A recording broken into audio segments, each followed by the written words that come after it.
Good morning, dear friends.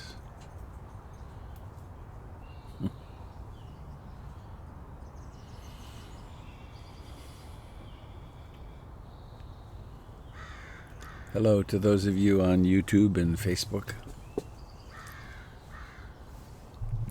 My name is Robert Beatty, and I'm broadcasting to you from my tent in Beaverton, Oregon. This is a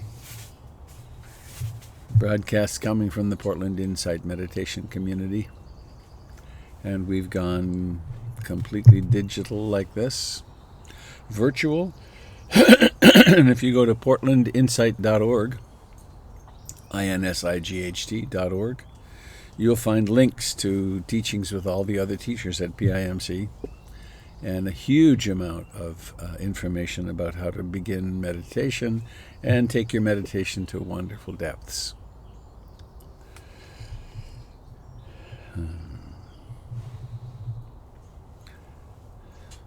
I like to begin with a poem.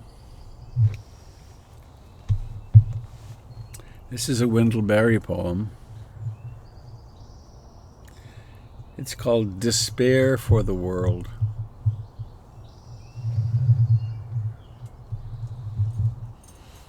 And I thought of it this morning.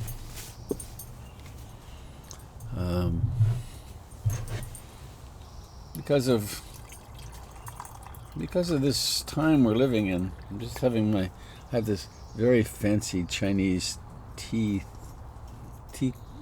that Jennifer got me, and this is my fancy cup from Franck in Germany. And some very nice jasmine tea. I heard a little more about the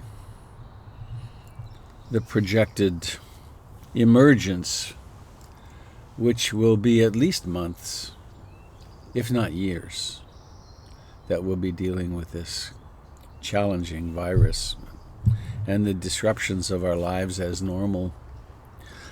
So there's the question of, how do I live through this time and use it to become more and more compassionate, loving, and awake?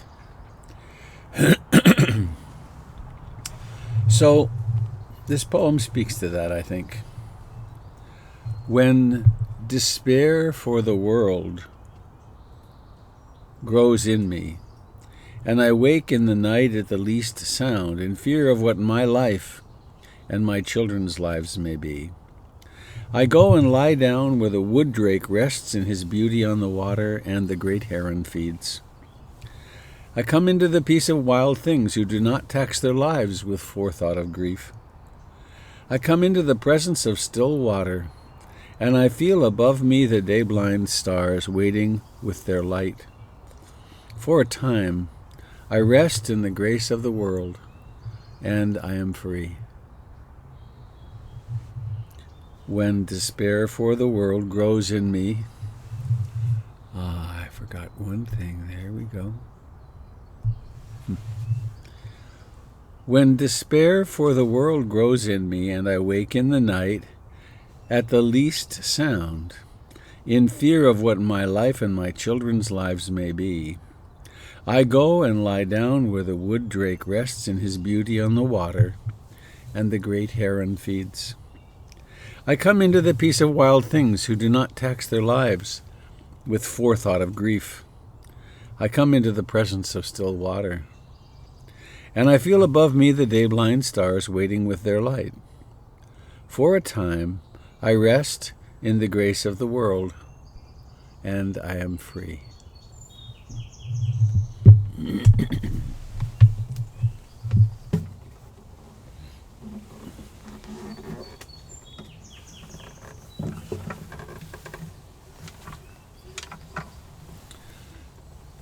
And we practice in the ancient tradition of the Buddha,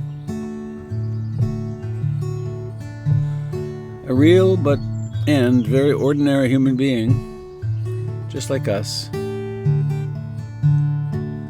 who woke up 2,600 years ago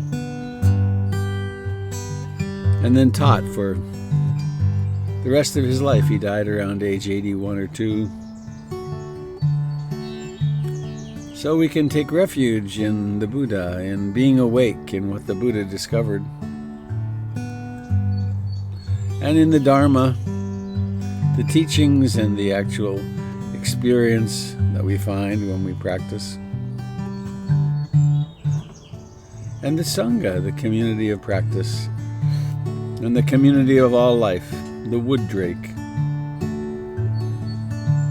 I take refuge in the Buddha, the one who shows me the way in this life.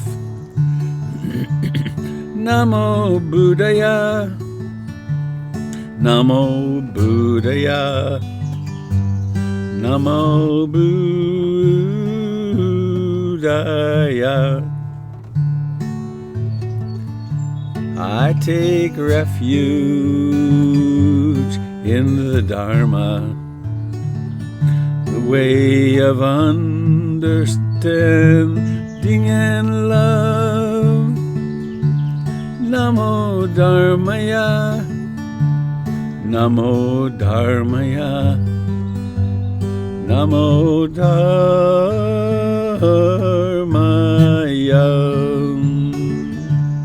I take refuge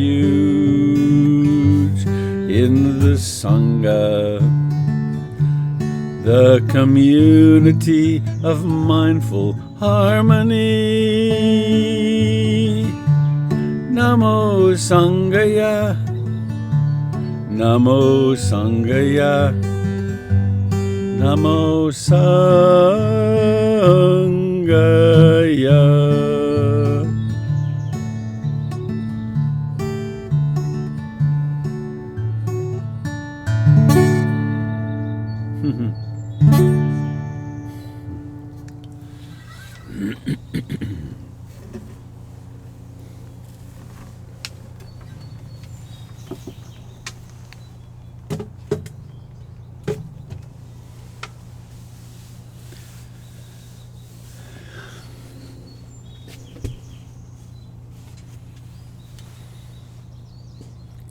And setting now the foundation for our entire day.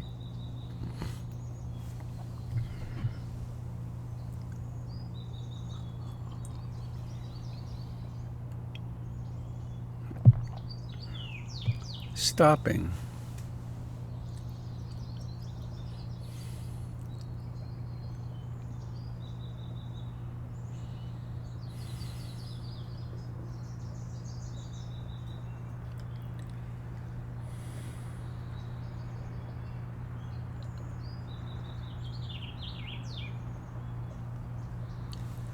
Putting down the responsibilities and the intensities, the passions,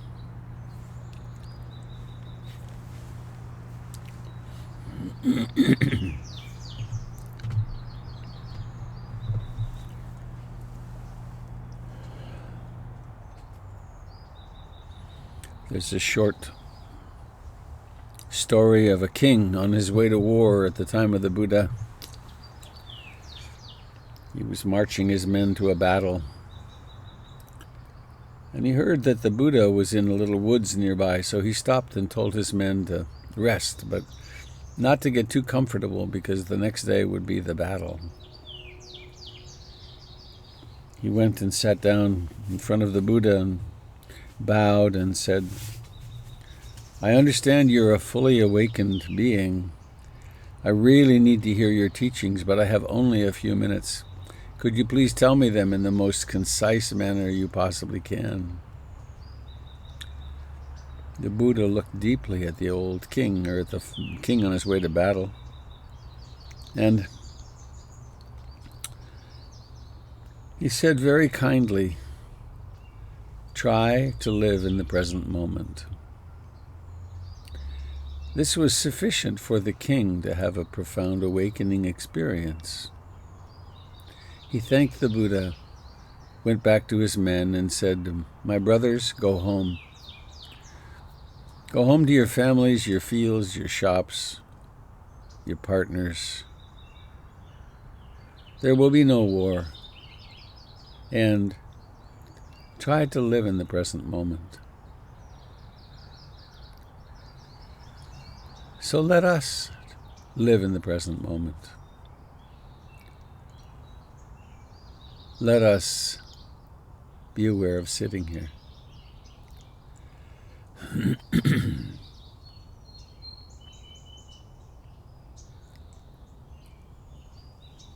Let us be aware of in-breathing and out-breathing.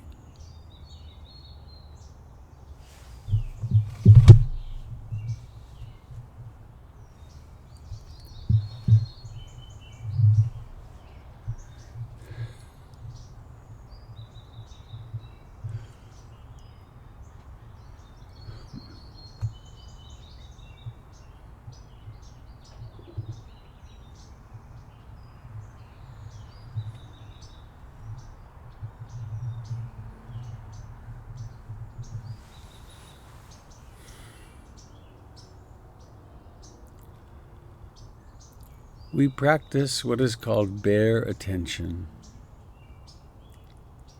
attending to the simple sensations, the simple experience. Awareness meets chest and abdomen.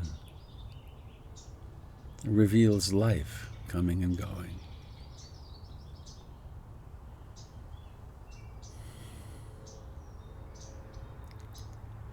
The same awareness notices thoughts, moods, reactions.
This moment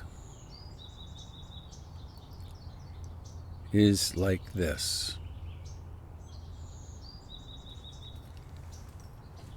The mind might be calm and quiet, or restless and agitated.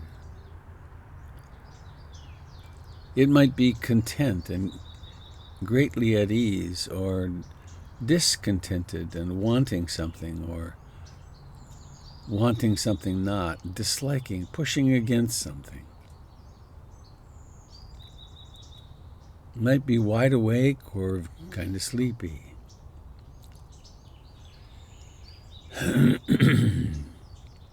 It is exactly as it is.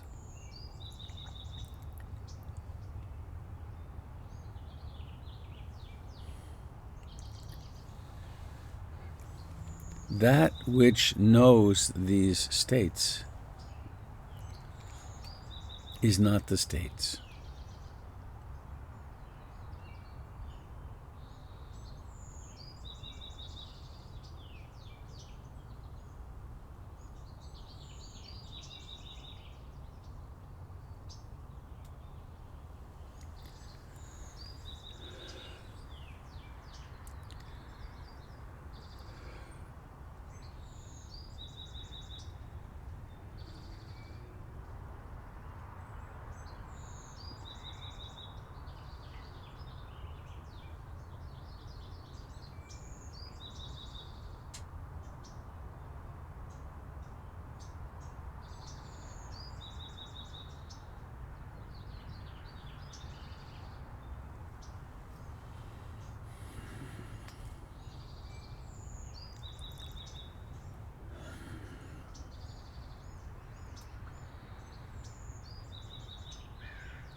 inviting awareness,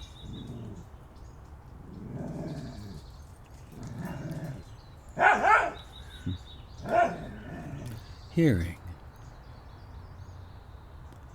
no interruption, sounds teach the same lessons as all other experiences. They come into being. There may be conditioned liking or disliking of them. And then they go out of being.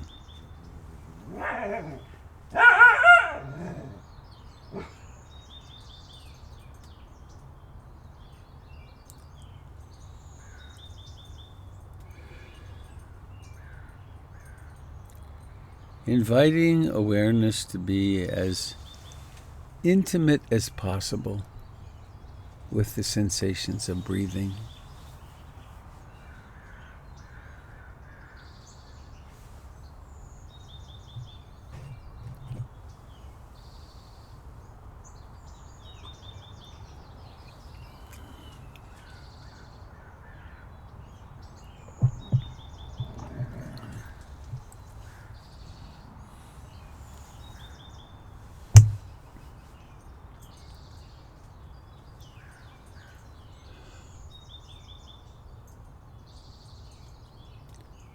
Notice how true it is that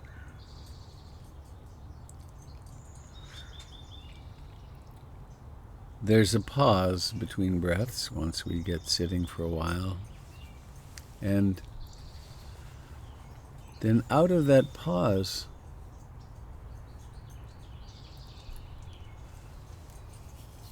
comes a longing in the body, a need for breathing. And then the breath begins all by itself.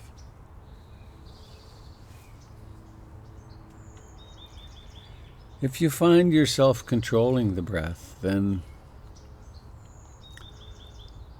simply change your object of observation to hearing. Don't struggle with it. Anytime there's struggle, it's a sign of being out of balance.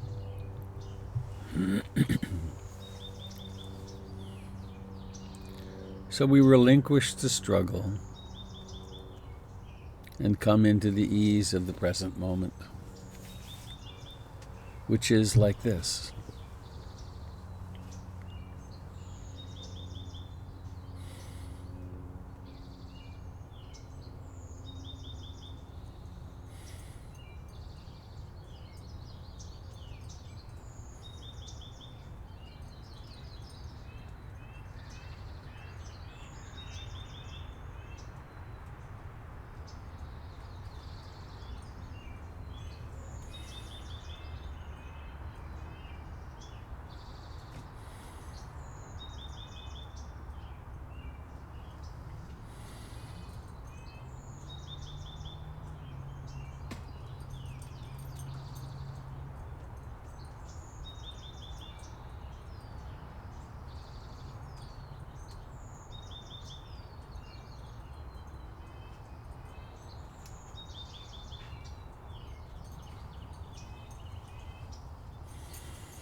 For this time of resting with the wood drake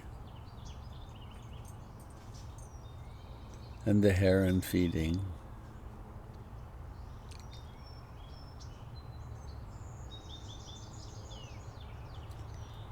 the content of thoughts and emotions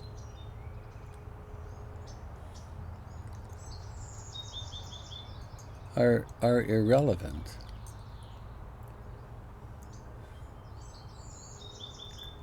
When awareness discovers the mind thinking, then it's simply thinking.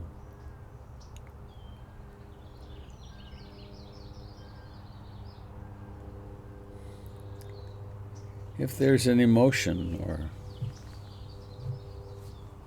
an affect of some kind,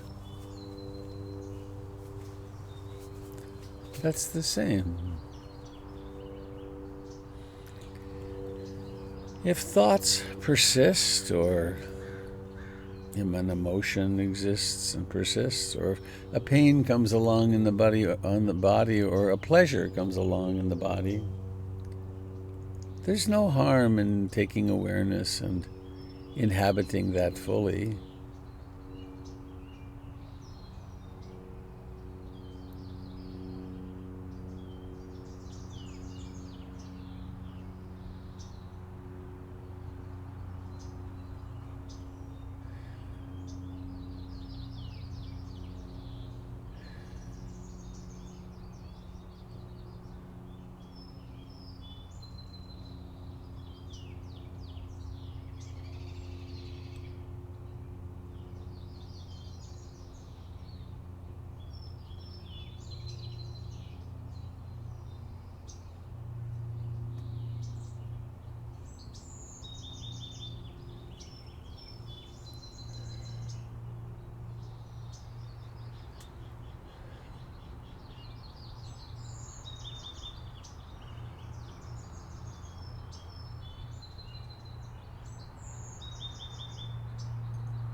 Each breath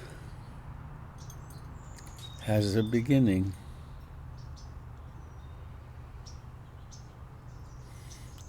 Why not climb into the breath like a hammock? Rest here.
sit here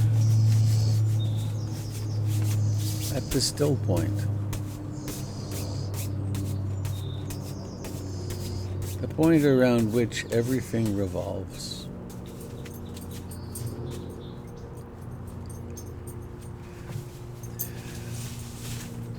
We are each a node or a center of the manifestation of consciousness.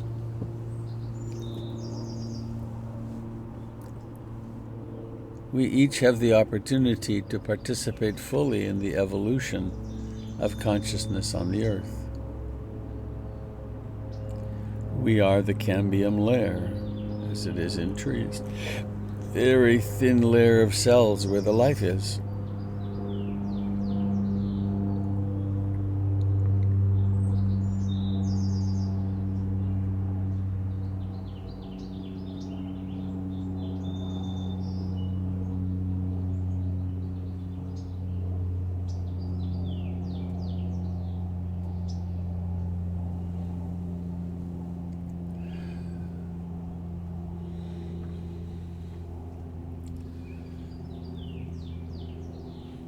We are intervening in the flow of karma vipaka, karma being intentional actions, and vipaka being the fruits of those actions. By being awake in the present moment, we increasingly can see what impulses to act are arising. We can see the arising of desire and aversion.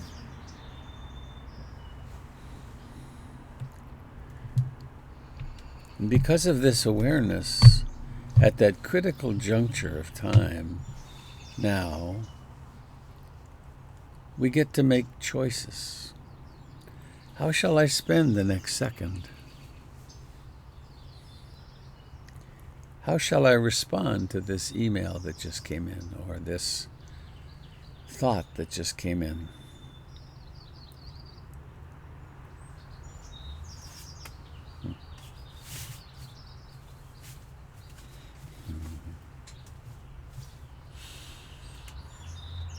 And there's a very potent perspective-giving contemplation.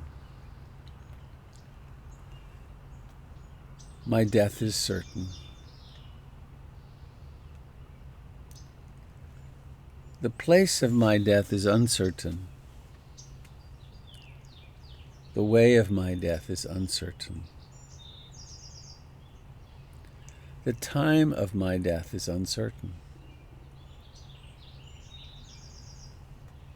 How then shall I live my life today? My death is certain. The place of my death is uncertain.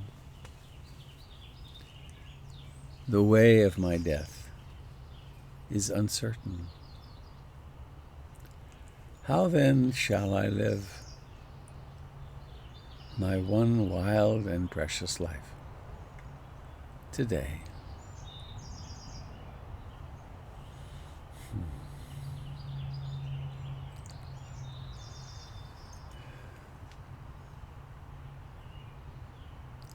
Acknowledging the temporal nature of your life,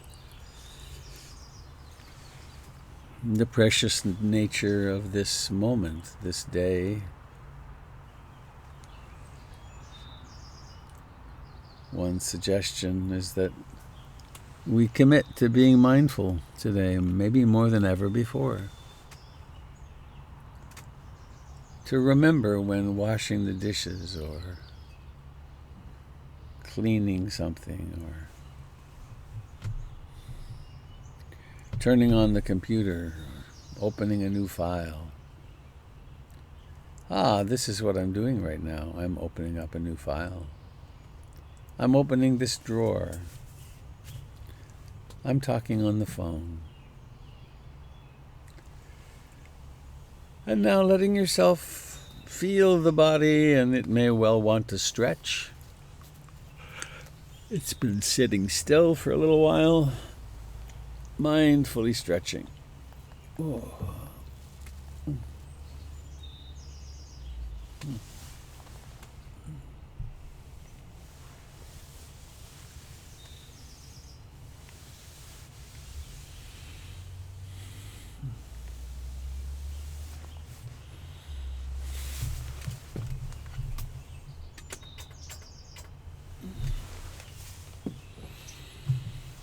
Letting the eyes open, seeing. Seeing.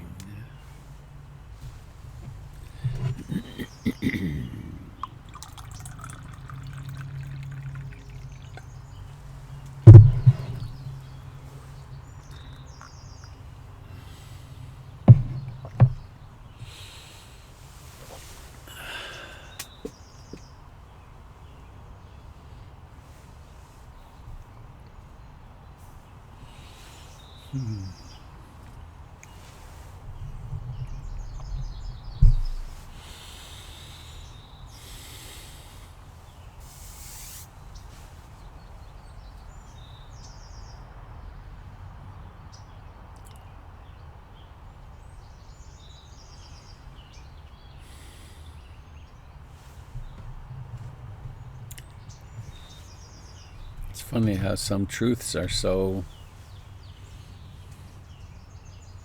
obvious, but hard to really embody somehow. This is the only time we will ever get to live today. You may be tired, maybe wide awake. It might be a day you're really looking forward to, or maybe there's some dread.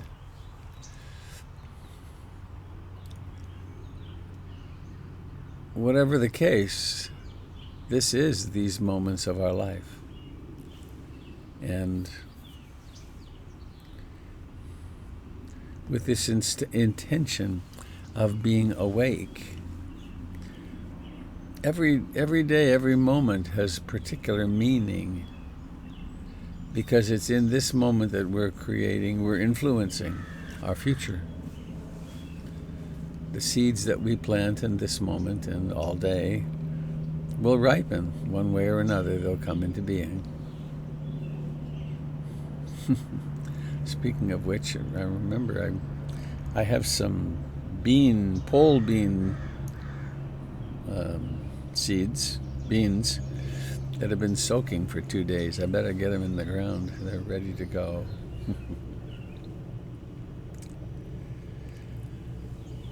So, just a couple of announcements. The first is Saturday, Gary Sanders is doing a day-long retreat at here in virtual reality. You can find out about it on the portlandinsight.org website. And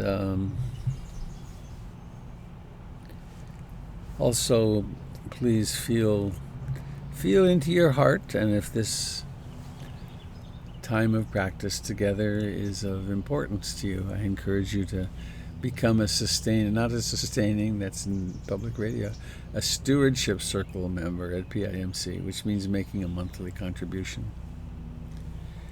And I announced yesterday, and tell you again now, we're very fortunate to have, thanks to Doug Ross, our treasurer, and Cricket, Rayburn, our bookkeeper, we applied almost instantly to the payroll protection program, and we received a loan/grant of $23,500 so that we will have payroll guaranteed for several months. And if we use it in that way, it becomes a grant. So that really is a big help for us as a community. It doesn't mean we still won't need to have participation and contributions from the community, but especially in this time when there's these anxieties about survival, it's a very great a great win. Also, informationally, we are proceeding in the plane close overhead that many of you, maybe most of you, know that we, after many years, we finally decided that we would raise the funds and make PIMC wheelchair accessible, for which we raised almost $50,000. And then when we took the documents, we took the plans to the city, they said, what are these offices that are underneath the Dharma Hall? And we said, well, that's where the clinicians are. And we rent to them, and it helps us a lot financially. And they said that that area is actually zoned, permitted for storage. And so we need to get those offices permitted. And in the process of doing that, they said, well, in order to do that, you need to retrofit the building for earthquakes. And so there is a probably $700,000 repair that needs to happen to the building over the next several years. Fortunately, we have connections with a couple of foundations, and the major chunk of that will be cared for by the generosity of some donors. So we have big stuff coming. I wish we were building now. It'd be wonderful, because they have to take the roof off, both buildings. And I wish we were doing it now, because it would be the perfect time. But of course, we're not quite ready. We're significantly not ready. But we're really in process of planning that and working with builders and engineers and so on. So much is happening at PIMC, and I invite you to participate in its financial well-being. You can do that by going to the website. And lastly, all the nights of the week, the other teachers of PIMC are teaching, and I invite you to check them out. We each have a different flavor, and but it's one beautiful Dharma.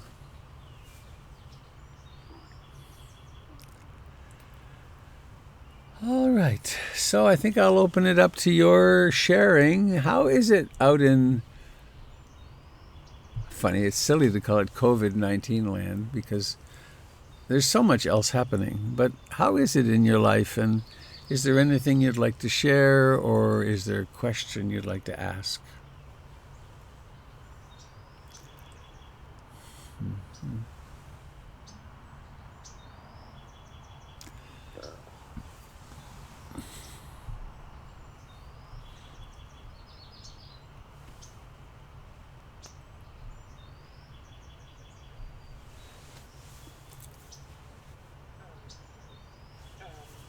Jessica, I think.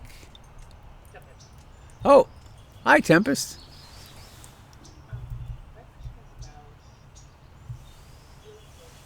Hang on a second. The sound is so low I can't hear. It might be at my end. Here it is. All right, try now, please. Can you hear me? Perfectly now. Yep. Awesome.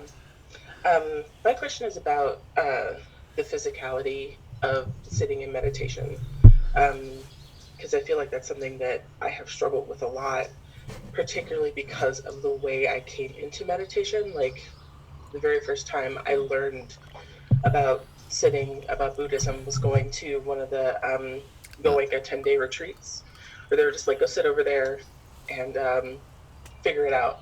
And Yeah. that may not have been the best introduction ever.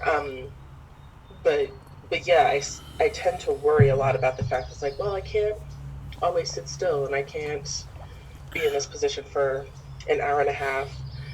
And I'm learning more now about like how to be okay with that. But I feel like that's still the biggest thing that I struggle with, like feeling bad that I have to move because something's going on, and I'm like, I need to shift position or whatever. And then I'm like, well, now I've broken my Zen. Everything is ruined.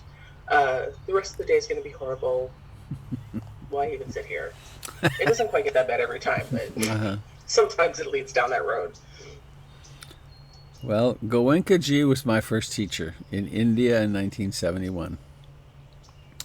And I'm really grateful. Transformed my life. And when people say they are going to go off and do one of those boot camp retreats, I always try to dissuade them. That's a very little narrow slice of what the Buddha taught. And the way it's taught, people believe this is the pure way, this is the fast way, this is, there's an inherent sort of violence in it, and a presumption that this technique is the way. And so I would suggest this for you. Are you sitting in a chair, or are you on the floor? I'm sitting on a tuffet. A tuffet? Oh, I'm sitting on a tuffet that I have in the corner of my room. But often if I'm not on my tuffet, I'm sitting on the floor on a zafu. Okay. So, can you fold your legs pretty easily and get your knees down, or is it hard work sitting on that? No, it's actually easier, which is why I put it over here, because I can sit cross-legged or I can sit in butterfly. Okay. Both.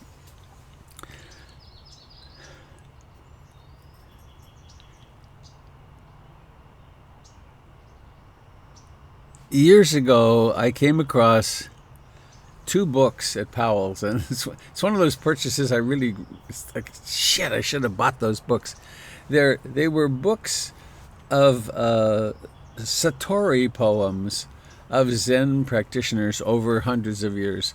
So they're books about the moment in which they awakened, and they had them categorized.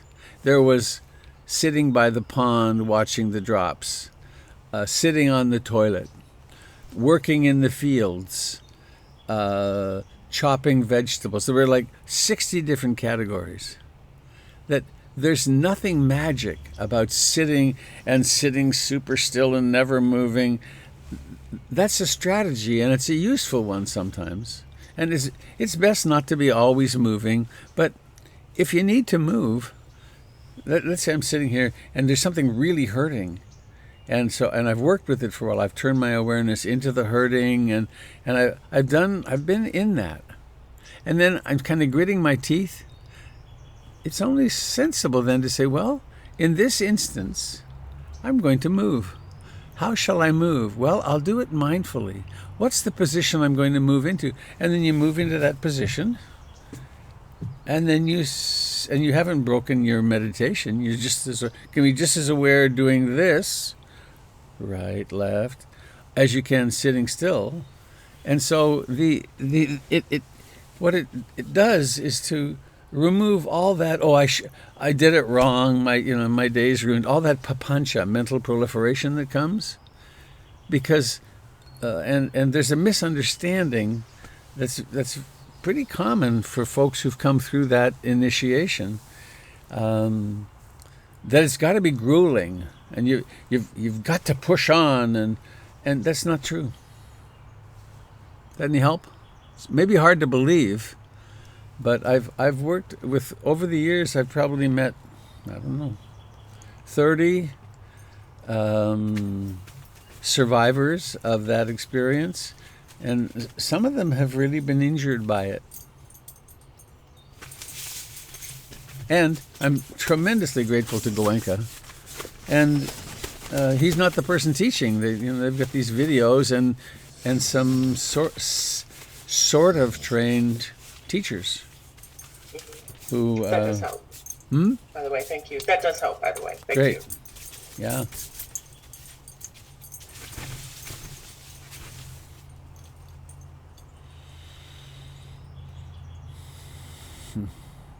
One more thing about that, among the folks that I've met, when someone, it's not uncommon on intensive meditation retreat for a person to kind of drill their way into some old emotions. And one fellow that I met was told to leave in the middle of the night because he couldn't stop crying. And there was nothing wrong with what was happening with him. he was opening up into some old trauma, and all he needed was someone to sit with him and acknowledge, yes, this is really sad, and you're having memories, and let her rip. Let's see what's in there. But they didn't know. He unnerved them, and they told him to leave at 2 o'clock in the morning. So that was a failure, really. Now, lots of people do it, and it works okay, but they have a very narrow view of what practice is. And so part of the task is to learn, you know what you might do? I got an idea. I'm putting my teacher hat on here. Wait a minute. Here's my teacher hat. Try moving whenever you feel like it. Just don't go to the opposite pole. Just I want to move. Just move and move freely. Do it for a week maybe. See what happens. My guess is you'll get more and more aware. Okay. Okay, I'll try that. Thank you. Thank you, Tempest. That's a very helpful question to have asked.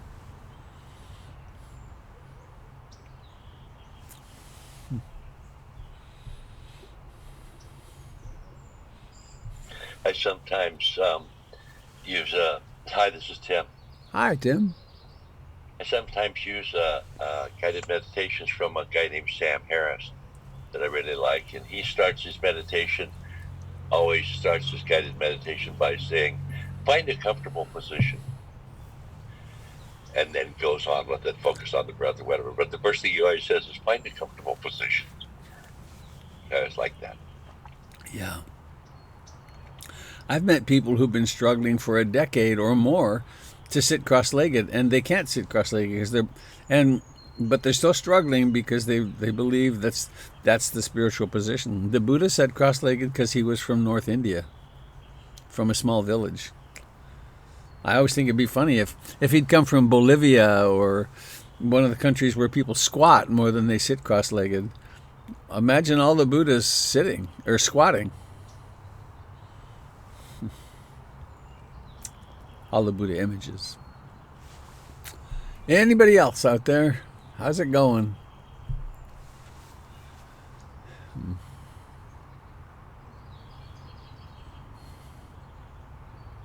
Hey Robert, this is Mary. Hello, Mary. I have been receiving some very extensive communications, texts, and so forth from some friends who are just completely freaking out. They're just like worried about their homes being foreclosed and the future of their grandchildren and all the things that are available to be frightened of. And they don't have a practice. And I don't think they're really wanting one. And I'm not sure what there is for me to do that would be really of help to them. Yeah.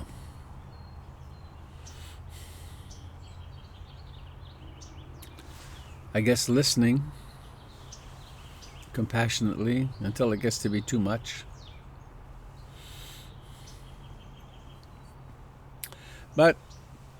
And this is bringing up existential issues. 1 in 6 Americans are out of work. And the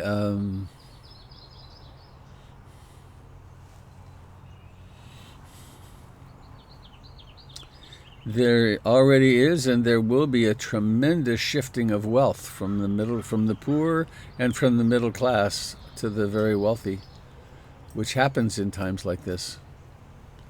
And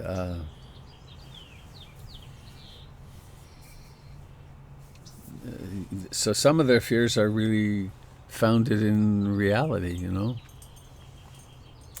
So I guess all we can do is love them, and all you with your friends, and to be very kind.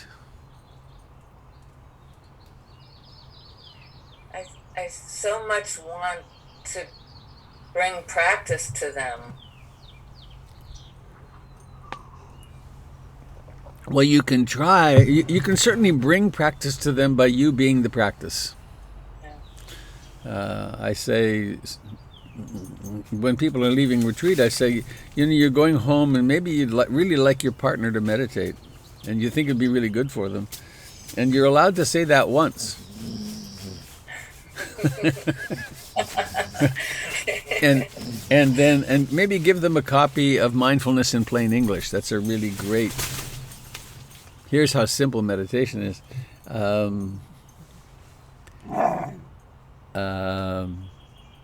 But then after that, it's all by example. Years ago, there was a couple. She didn't drive, and it wasn't at our present building, so it was at least 15, 20 years ago. Anyway, her husband drove her. We were meeting on Sunday nights, and the husband drove her, and she would come in and she'd meditate, and then she'd leave. And after about 2 years, and he never came in. He went to a coffee shop. After about 2 years, he came in, and he was kind of, I don't know how to say it, but anyway, what he said to me was, "I don't know what you're doing in here, and but I want some of what she's got." And then he became a really devoted student, and then then they moved on, and years later I bumped into him. His wife had passed away, and he was still a devoted meditator. But it was by her example. She kept getting calmer and calmer and more relaxed, and he wanted some of that. So there's that. And it really is part of the practice, being with people who are flipping out, and not getting flipped out oneself, and realizing it's the practice of equanimity. It's like, this is the way of the world. Who would have thought this would happen to this person? And it's what's happening. And I can be present for them to some degree, and it's their life, it's not mine. That can sound cold, but it isn't cold. It's actually wise.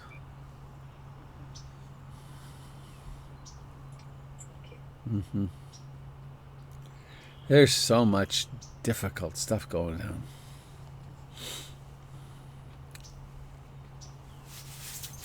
And we've been spared mostly here in Portland. Really, we've had so few deaths, and may it persist.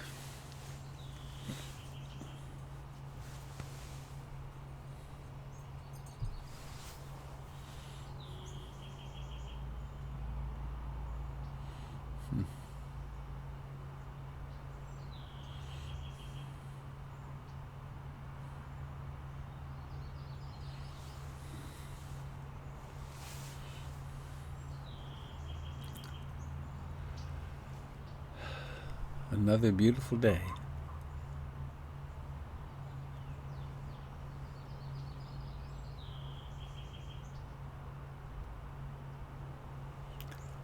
We have time for another person to share if you would like. Mr. Jim. Robert, I'd like to say first of all, thank you for organizing this experience, and how much I've enjoyed it. But I've transitioned a little bit. I think initially I thought the importance was what Robert was saying in the guided meditation. And even though there were these other 52 people I didn't know, why would I want to listen to what they had to say? And then there's been kind of a shift because, for instance, yesterday, one of the participants talked about writing a poem. And I don't know why that resonated with me. I haven't written a poem since 7th grade, but I sat down and wrote a poem, and it was really quite it's quite a special thing. And another person mentioned how they didn't really want it to go back to how it was before, and not just back to where there's more cars and more pollution and so on, but kind of a different sort of state of mind about consumption and so on, and how it was before. And so I'm really benefiting from the conversation afterwards that goes on. So thank you for having this one. Sangha. Yeah. Do we get to hear the poem?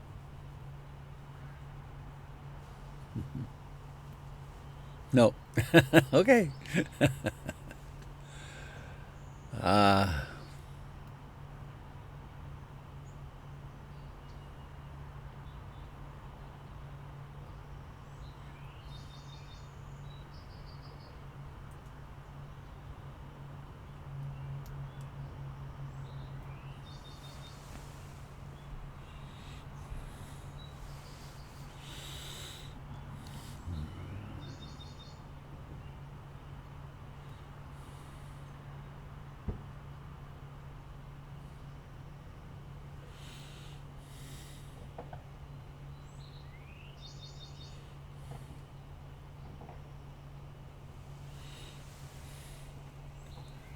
Well, I hope we all have a loving, productive maybe, a loving, present, very mindful day. May we be touched by joy and great ease, and our relationships be smooth. So let's gather around our parting song.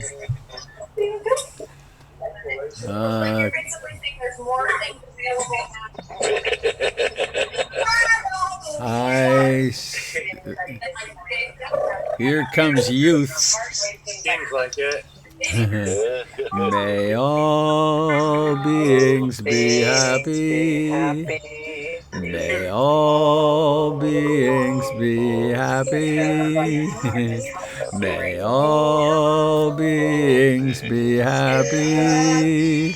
Sadhu, sadhu, sadhu.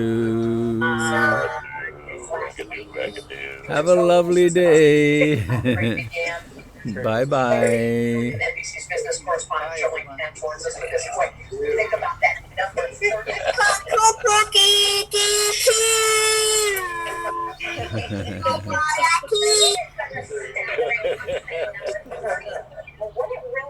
Okay, have a good day. Goodbye, dear friends.